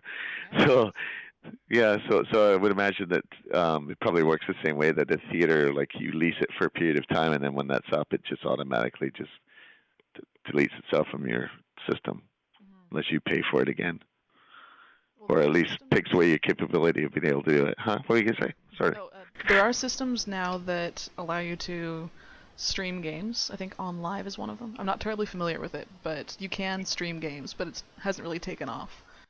Oh, Um, really? yeah. Well, yet it's one of those new technology things. There's a lot of like DRM kind of stuff that makes people wary of it. Um, Oh, okay. but you're absolutely right. We're moving away from CDs and being able to either download it on your machine or stream it. Like that's, I think I'm with you. I think that's definitely where this is going. Yeah, Um, I do too. and there are a couple of games that are episodic. I have to admit, I should know more about this, but I don't. But there's a Walking Dead adventure series that Oh, is that right? they've been putting out a couple of episodes, and yeah, so I think you're right on the money. Thanks, Caitlin. Absolutely. Well, that means a lot. Well, coming from me, because I mean, this is what you watchdog this stuff, and you obviously know a lot about it. So it's just from what I've gathered and just from working in it, to me, that's just me kind of thinking creatively again. It just seems like a natural progression. Hmm. It's like, why wouldn't you do that? Yeah, It just exactly. you could just then, rather than releasing a game and you know having all that revenue tied up until you're actually able to release the product.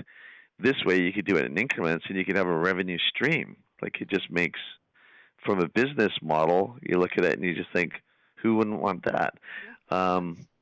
yeah, and I mean the those systems now are so readily available for anybody who wants to have any kind of digital material online, like accessibility, and people are used to purchasing stuff online. I mean, you do it all the time on iTunes, so there's a successful model right there. You want to watch a movie, you just purchase it on iTunes, and away you go. So, I Hmm. mean, it'd just be exactly the same as that.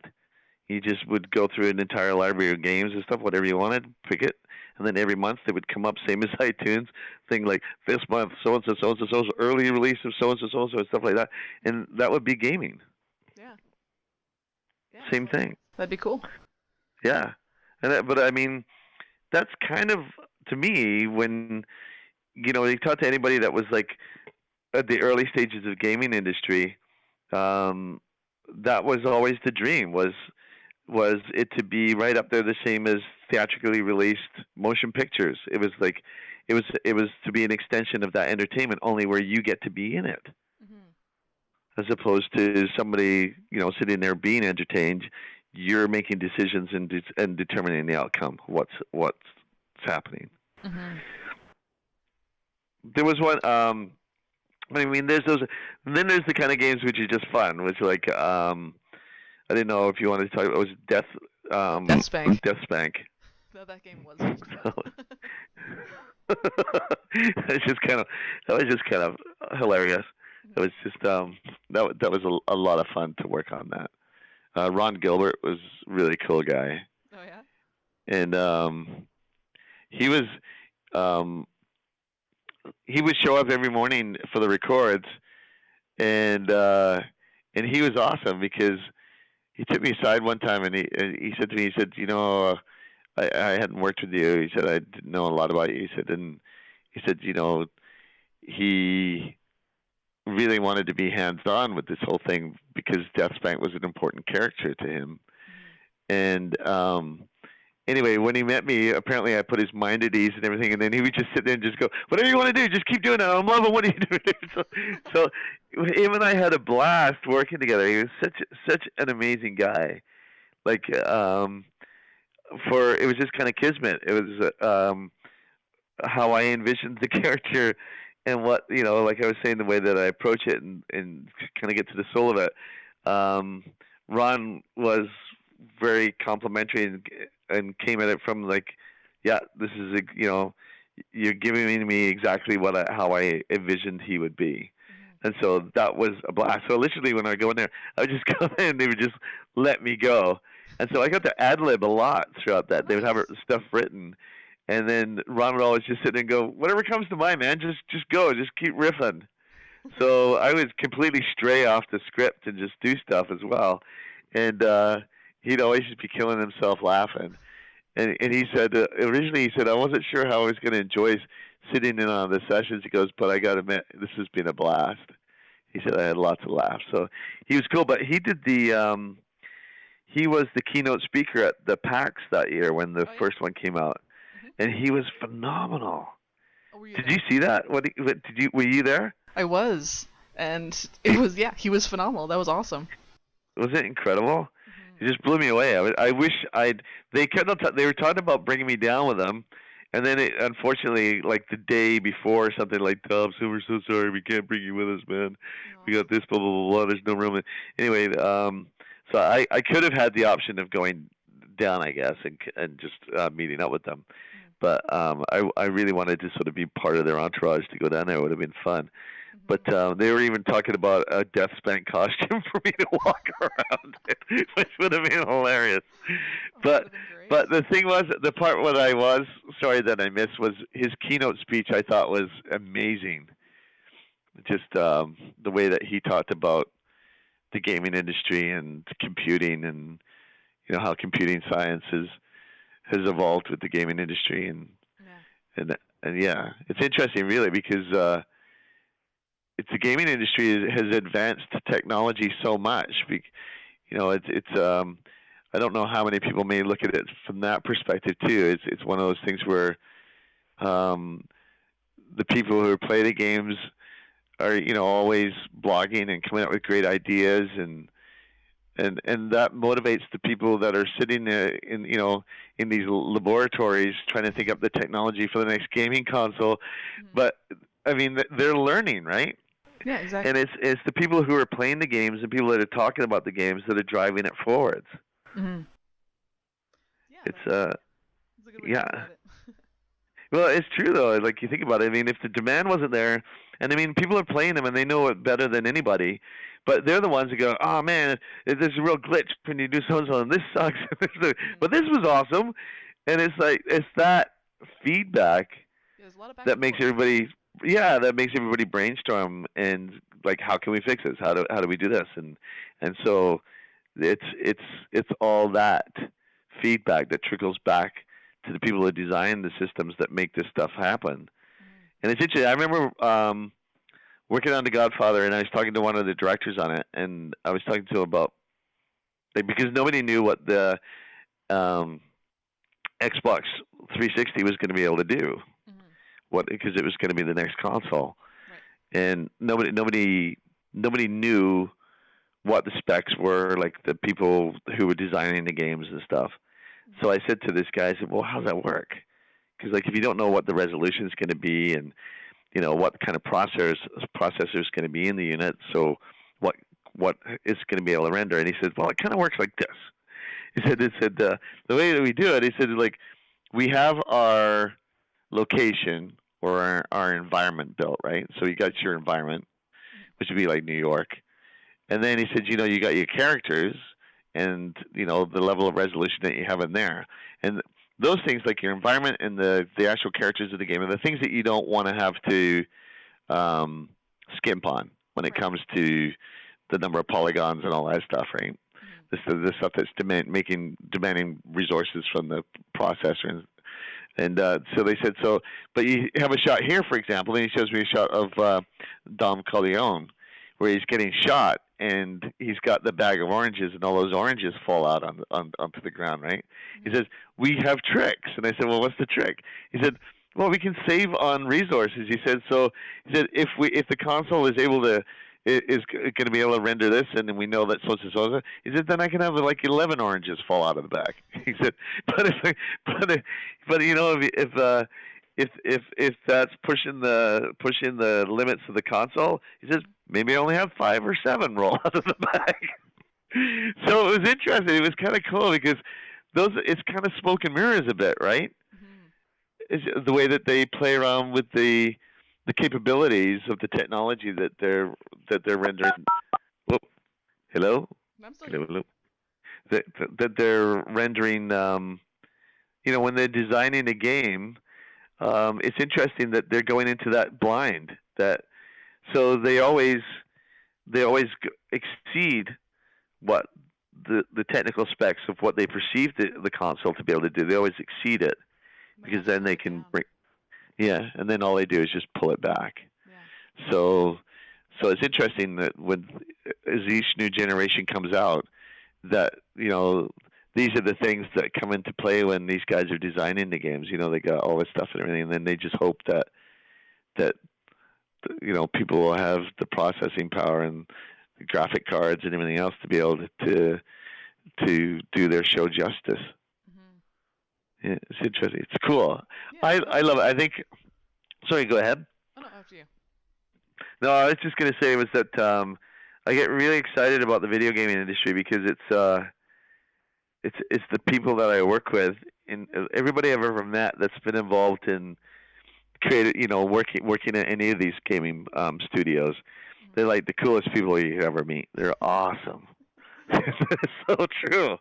It's just because what I love about it is like everybody's jazzed and excited, and everybody's kind of doing the same thing. It was like where um, they're always working with cutting edge and the technology and always working with the newest thing, and they're still sailing into this abyss not knowing like what technology is going to avail to them and what's what I mean. Mhm. But all these people are so excited about the same kind of things that I get excited about, like, and the same as like what you get excited about. It's great being around people that are like big kids that come to work just totally jazzed, and I've found that I've made so many like really close friends. A lot of friendships forged working with people in the gaming industry. It's just it's they're a great crew of individuals. It's like I just have so much fun, and Mhm. it's amazing. When you go in there and everybody's got action figures on their desks and all these things and stuff, and really cool art all over the place. And I mean, if you're anything of like a sci-fi or fantasy buff, I mean, you're in heaven. Yeah. It's just I just it never gets old for me. Anytime I get an opportunity to just drop in and visit and see what everybody's working on, I get so excited. Mhm. It's like Absolutely. yeah, it's very cool, and yeah, very amazing. And it's so, so many like young people coming straight out of like arts colleges and stuff like that, Mhm. and they're gonna set the world on fire. And I love being around that energy. It's cool, man. Yeah, It's I guess just it so really much appeals to fun. your creative, I don't know, Yeah, yeah. perspective. Just seeing everybody getting so jazzed about everything, Mhm. what they can do. And again, like I was saying before, it's like people got all these cool ideas, and they're just praying that whatever their technology that they're working with will be able to do that. That Mhm. it'll be able to put to because you see people just it's like the film industry in a sense. Well, exactly like it where people work days sometimes or maybe even weeks for like 3 minutes of footage or not Mhm. even. Yeah. Sometimes usage is like 14 seconds.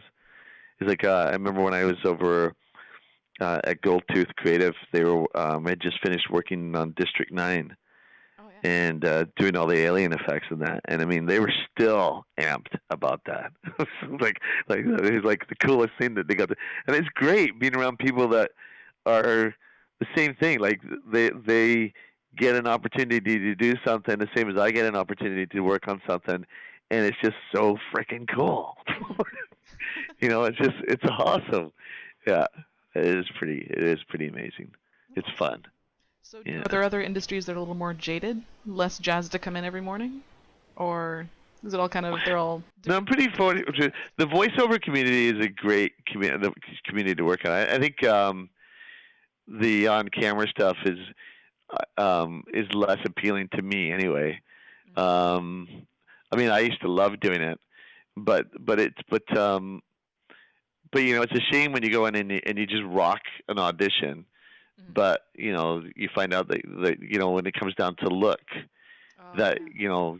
you're either too tall or you're not heavy enough or you're not short enough or you're got the wrong color hair or you know what I mean. Those things only they'll only work around that if you're an A-lister, right? If you're in Hollywood, they'll go, oh well, we can dye your hair and we can give you prosthetics and they'll do that for that. Mm-hmm. But when you're up and coming and you're there's nobody's going to do that for you in the beginning, and so yeah, it's hard, and I feel really fortunate that I'm in an area of the business where nobody cares about that stuff. Mm-hmm. It's like it really just comes down to your body of work, and it really is gratifying when it's just it has a purity to it when it just comes down to performance. Mm-hmm. I do love that. Is that because it's you walk in and nobody. It's not one of those things where like I've been on camera stuff where you walk in the room and right away you've got the wrong look. You walk in and right away you can everybody in the room you just get the vibe like nope. Oh. You just feel like I should just let myself out. I'll be okay. See ya. Let's not waste anybody's time here. Yeah, there can be that. So No. so yeah, so it is pretty. It is nice to know that that's not a governing factor at all. Is that Mm-hmm. you just walk in and it just comes down to what you lay down in the session, and Mm-hmm. that's fun. Yeah, like commercials and all that stuff. It is great because you do like what the other people have said to you is like you have no idea um, what the script is or anything. You get there a little bit early so you can kind of peruse it a bit. But I always believe that you're like not to over rehearse anything. Mm-hmm. Like the best stuff comes out is when you approach it from an organic perspective and you just allow the dialogue to affect you so that you react to it so that you've got the discovery in the line. I think that's essential to any performance because it's like you as the actor know what's going to happen next, but your character doesn't, Mm-hmm. and you have to always remember that. It's all new to them. They don't Understand? know. They're having a conversation with somebody, and even though you know what the person's answer is going to be, you can't go into it with that. You gotta allow the discovery to happen in the performance. Mm-hmm. And it's funny when you do the theater or if you're doing anything really. It's like the key really is to be a good listener. Mm-hmm. Yeah. So then, if I were to ask for advice for up and coming voice actors, it would be don't over rehearse and be willing to experiment. Trust your My big thing I always just say to everybody is trust your instincts because that's your wellspring of creativity. It's like that's your individual. Because I used to say to people like, "What's the one thing that separates you from everybody else in the room?" And And it's it's like your your individuality. individuality, Yeah. right? It's like, and that's where you need to come from because if you, I mean, if someone, if like, for example, you went out to audition for something and it said, millionaire Texan, then that pretty well all of us can do that voice, right? We're gonna walk, hey, you doing? Walk, yeah, ain't gonna be big like this, and just walk right in, and everybody can. So the thing is like, how many variables do that you gotta hear in the course of a day? So Mm-hmm. it's like if you could draw on your own life experiences and the the people that have influenced you in your life, and it's and you can come up with your version of that person. Mhm. That's going to be a lot more interesting. And so that's the thing that I find in the beginning is that what's hard for people in the beginning is to trust your instincts, Mhm. because I think a lot of times you're so desperate to wanting to get employed Mhm. that you're really trying to get into the mind of the people that are auditioning you, and it becomes more about trying to please them. But That's the very true. reality is what, yeah. So, but my advice to anybody is like, don't do that. It's Absolutely. like, yeah, because because you need to know that more often to none, they won't know it till they hear it. Mhm. And they a lot of times these shows have been worked on for so many years. Like I said before, they can't see the forest for the trees. Mhm. So and actors a lot of times forget that we're the ones who are expected to be creative. We're the ones who are expected to come up with ideas, and going in and trying to please the people on the other side of the glass is the wrong approach, because as soon as that starts to happen, believe me, like the people on the other side of the glass are like, okay, Mhm. moving on to the next one. But it's the person that walks in that says, when the person asks them on the other side of the glass and said, "Do you have any questions about any of the material?" The worst thing you can say is like, "Yeah, how do you see this character?" Because they're not going to admit to you that they don't know, No. and they don't actually may not even have the time to kind of go through all that with you. Mhm. They're hoping that you looked at this and came up with some ideas. So the best answer to that question is when they ask you, like, do you have any questions about any of the characters and materials? Like, no, you know what? I looked at this and I thought it was pretty awesome, and I came up with a bunch of ideas, and I just thought I'd throw something at you and see where we go from there. And now you've you've balanced the scales in between the two rooms. You're working with them now as an equal, and Mhm. that's what they want. They want somebody that if they throw an idea at them, that they're going to volley something back. So it's like playing tennis. It's like somebody's somebody's got to serve the ball, and the other person will volley it back. It's that simple. And it's like, go in there to have fun. Go in there like it is a tennis match, and be prepared to play. And when you go in there with that attitude, and you come from, like I said, like your individuality, your signature, whatever that is, um, that's going to be the most productive audition. And producers will always say, like I've spoken to them, is like, if they could get everybody like that, like if the person that comes into the room like that with that approach, they wish that they had that person for an hour Mhm. rather than all the hit and misses that they get everybody for 10 or 15 minutes when the people come in, because more often to none, and that's the other part in our heads too, is that we just assume that everybody else is better than us that's going into audition. It's kind of like the artist and everybody. It's just like you just automatically assume everybody's is awesome. Mhm. But the unfortunate thing is that no, like some people, unfortunately, nerves gets the best of them, and they don't, it kind of falls apart, and it's sad. But over time, hopefully their confidence will come up and they'll do much better.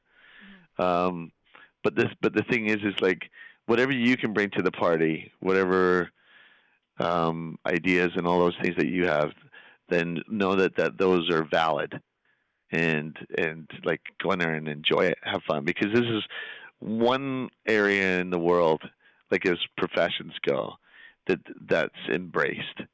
And the sad part is like for a lot of people, they all go through that one thing where and we all go through it in high school, where you being all of a sudden draw attention to yourself, and you say something, and it's just you being you. And then unfortunately, the naysayers and the people who like to like like the kind of people that kind of sort of fall into the bullying category will Mhm. like smear you in front of a bunch of people, and then inside you make this pact with yourself, like, well, I'll never do that again.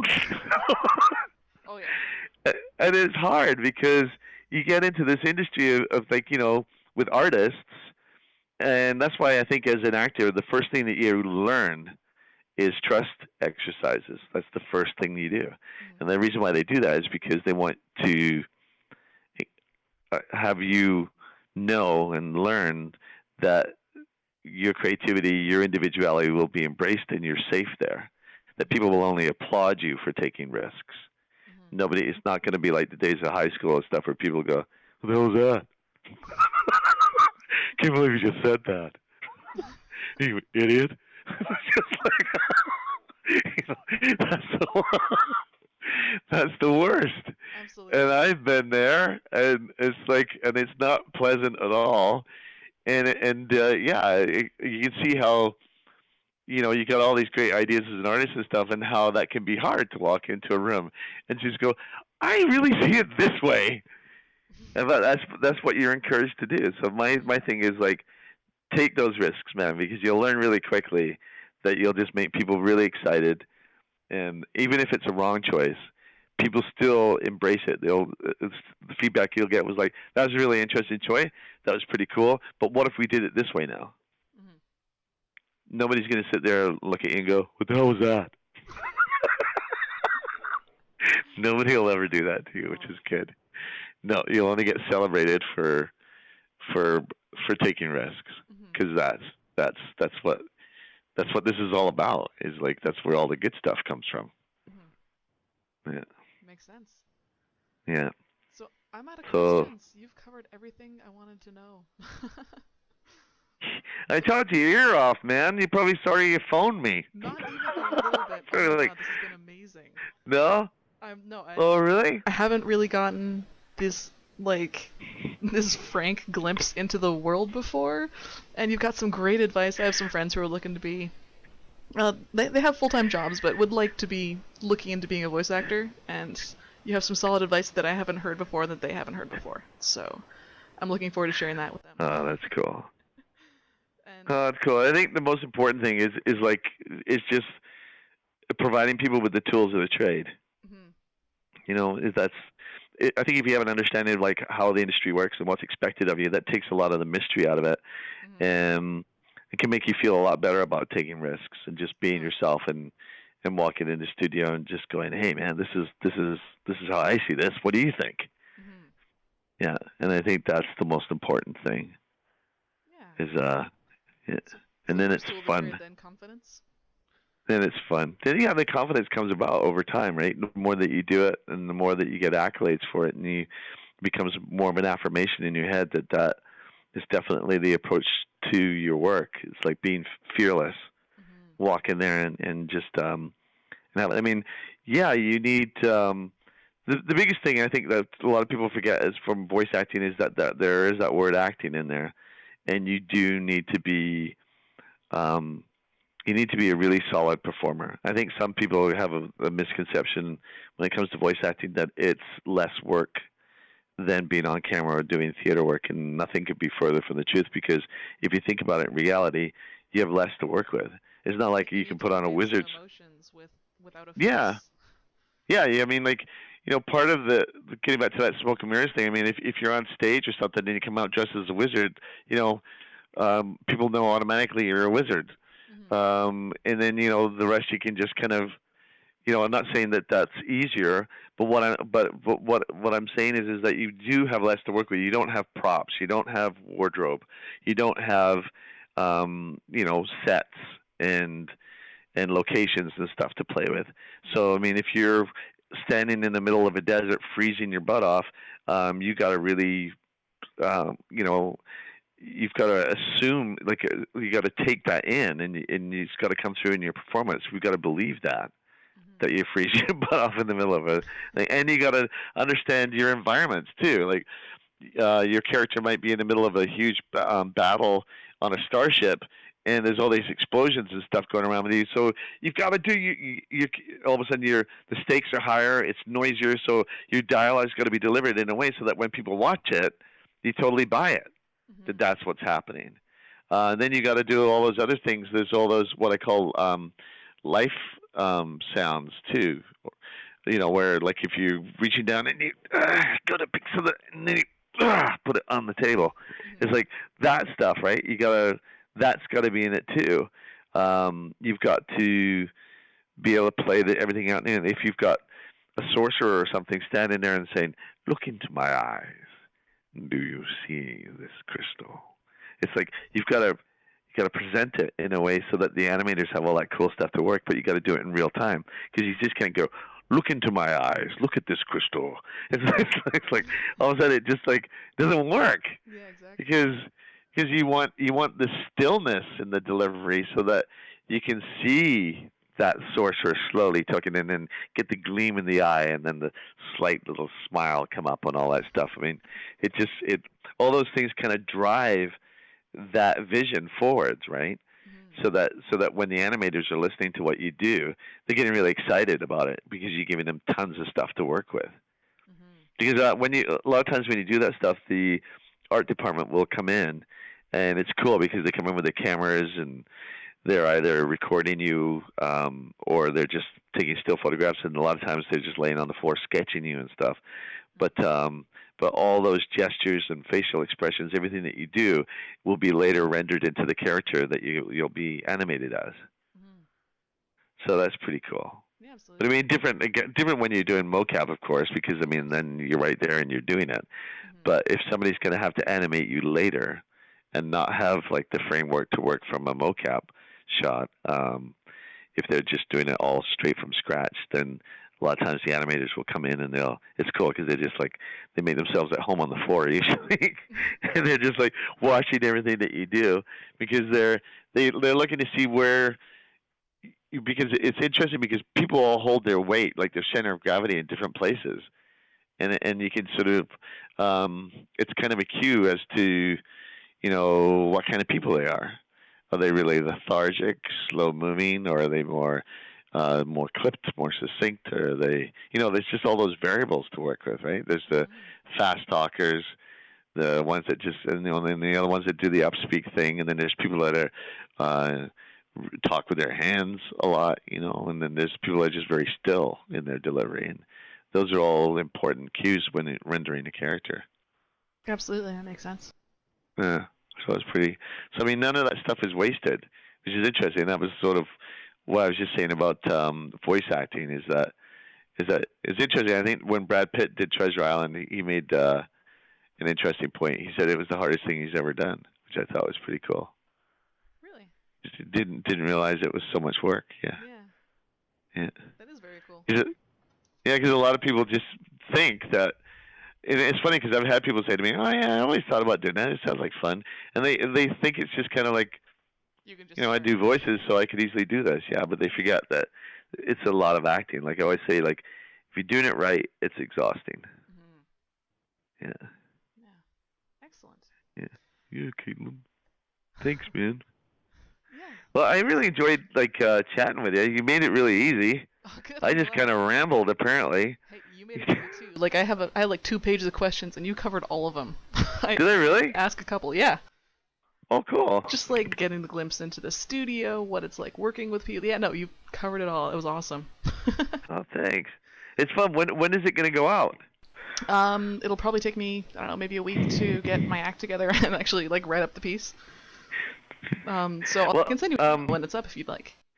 yeah, and I was serious if you want to send me up where to.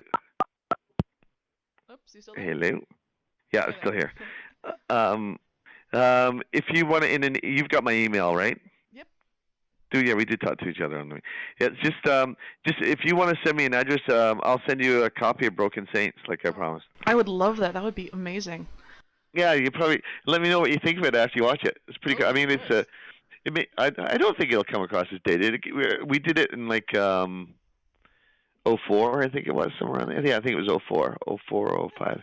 But Competently it updated. is pretty cool. It's all conspiracy theory stuff. It's pretty awesome. Nice. I Yeah, look it's forward to fun. checking that out. Well, thanks, man. Awesome, and thank you so much for taking the time. I really appreciate this. This was a huge I chunk of your day, and I know you're busy. Oh, you're welcome. Well, you could tell that I was actually quite excited to talk about it. It was fun. Good. So I look forward to seeing it when it's done. It'll be cool. Yeah, excellent. Well, I will, I suppose, probably talk to you later.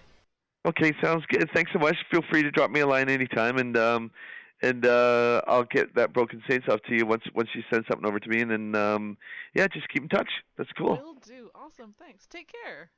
Yeah, you too, Caitlin. Real pleasure. Pleasure's all mine. That was fun. All right. All the best. You too. Talk soon. Cheers. Bye. Bye bye.